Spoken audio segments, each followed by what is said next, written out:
Hello, my name is Greg Nilges. This video is going to be in support of Sonoran Desert Institute's FTE 211 Week 3 assignment. Today's date is 2 March 2024. There is no live ammunition in the work area other than these snap caps, which are obviously inert.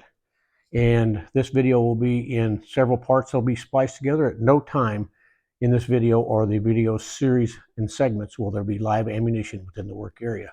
First thing we'll do is take this TSOS 1911A1 and we'll ensure it's clear. Magazine feed source is clear. And we will do a verbal and visual inspection of the chamber, and this firearm is clear. And coming up, we'll be doing we'll identify three different parts of the 1911, and we'll talk about their critical dimensions and what play they have in proper operation and potential malfunctions.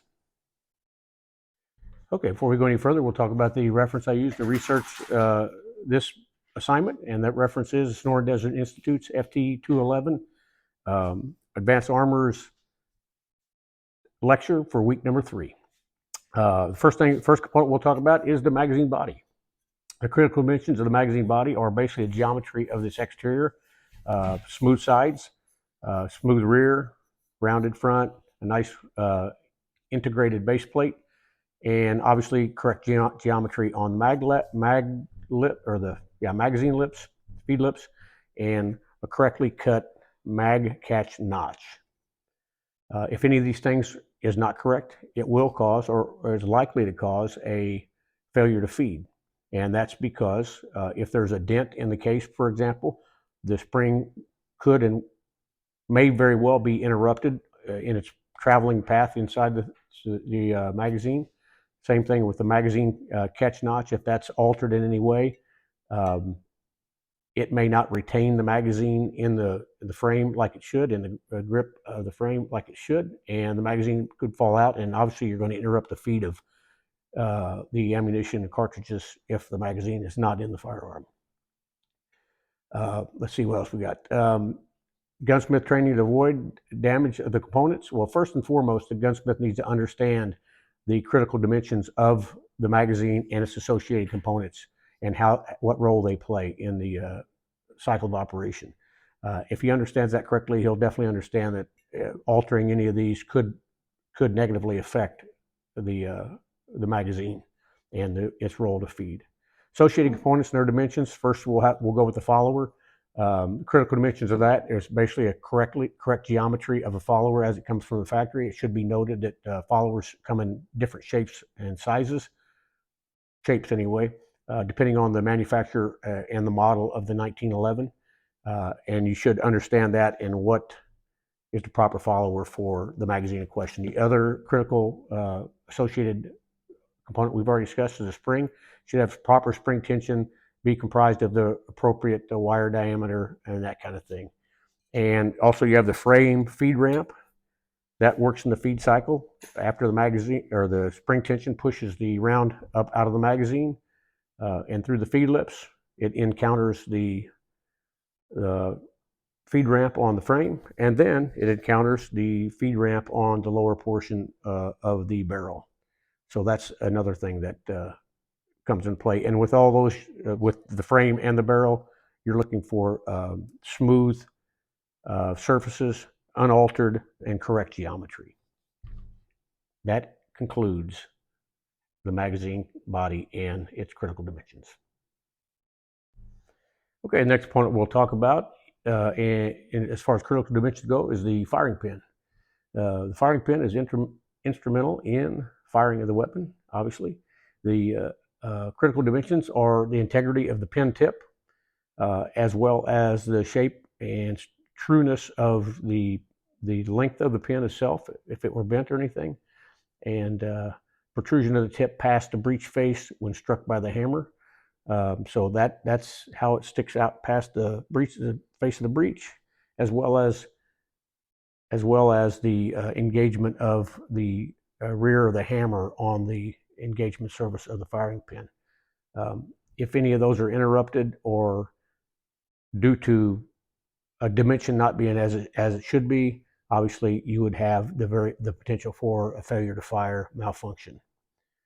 Likely damage.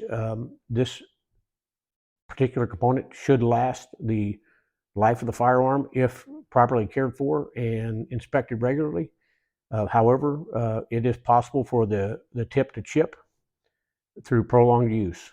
And if somebody was trying to alter the shape of the firing pin, it could also not function properly in the firing pin channel. Gunsmith training, again, understand the role of the firing pin, what components interact with, and how to inspect for damage. If he understands that, then he'll understand how to inspect and the importance of it. The components it interacts with is the firing pin spring,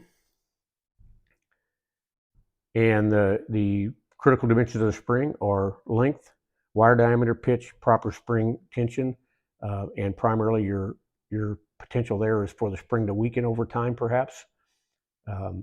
But again, the spring should last quite a while. And another critical component that interacts with the firing pin is, we have one here somewhere, the hammer. It strikes the face of the firing pin, or the tail of the firing pin as it protrudes past the firing pin stop. And that concludes the firing pin component critical dimensions. The last component we'll talk about in this video segment, as far as critical dimension goes, is the extractor. The critical dimensions of the extractor are one of the primary ones is the proper tension of it against the cartridge rim to hold the cartridge in place for the extraction process. Additionally, the condition of the claw itself, you want a fairly sharp claw, and the angle of the front of the claw is critical, as is the shape, trueness of the length of the extractor. Possible failures if any of these things are not correct. For example, if this was bent too much, or if the claw wasn't sharp enough, or the geometry of the front edge of the extractor wasn't correct, you could have a failure to extract in that situation. Possible damage, again, this should last quite a while with the firearm, and again, frequent inspection. Some of the things that could cause it to wear prematurely, or steel cased ammunition will wear on the extractor faster than brass case, or even nickel plated cartridge cases would be.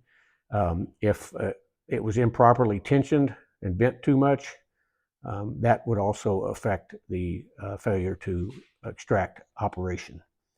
The geometry, overall geometry, is what you're looking at for there, and to make sure it has the proper tension on a cartridge in the against the breech face. A gunsmith should understand how the geometry affects the tension on the case rim and the importance of the angle and sharpness of the claw, as well as the how much you could get away with bending the extractor to increase that tension, or how much is too much. And the extractor interacts with the cartridge rim of the case. And as far as critical dimension goes there, I don't think there's much to discuss there. If the rim is in good shape, and as it typically would be, there would be no problem with, as far as the cartridge rim goes, in the interaction with the extractor.